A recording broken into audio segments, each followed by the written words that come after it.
Hello everyone, আসসালামু আলাইকুম। মজাদার রান্নাঘরে সবাইকে স্বাগতম। আজকে আমি তৈরি করে দেখাবো কাঁচা আম ভর্তা। আম ভর্তা করতে যে যে উপকরণগুলো লাগে এগুলো আমি এখানে নিয়েছি 5টা কাঁচা আম, নিয়েছি এখানে শুকনা মরিচ, কাঁচা রসুন, আর নিয়েছি চিনি ও লবণ। এখন আমগুলো কেটে ধুয়ে আমি পরিষ্কার করে নেব। কেচার দিয়ে আমগুলো পলে নিয়েছি, এইভাবে সবগুলো আম গ্রেড করে নিয়েছি। নেওয়ার পরে এখন আমি এখানে রসুন কুচি দিয়ে দিব, তারপর দিয়ে দিব এখানে 4টা শুকনো মরিচ। জালটা যার যার ইচ্ছা মতো, কিন্তু আমি জালটা একটু বেশি খাই, এই জন্য 4টা শুকনো মরিচ দিয়ে দিয়েছি। আর এখানে দিছি স্বাদ মতো লবণ। যেহেতু আমগুলো অনেক টক, এই জন্য এখানে দিয়ে দিয়েছি পরিমাণ মতো চিনি। চিনিটা অপশনাল, আপনারা ইচ্ছা করলে দিতেও পারেন, না দিলেও চলবে।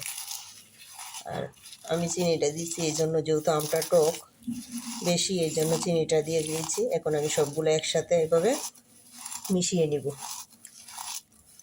লবণ, মরিচ, চিনি, রসুন সবগুলো এভাবে মিশানোর পরে আমগুলো এভাবে মেখে নিব। তো রেডি হয়ে গেল আমার আম ভর্তা। আম ভর্তাটা ভালো লাগলে আমার চ্যানেলটা সাবস্ক্রাইব করে পাশে থাকবেন। আল্লাহ হাফেজ।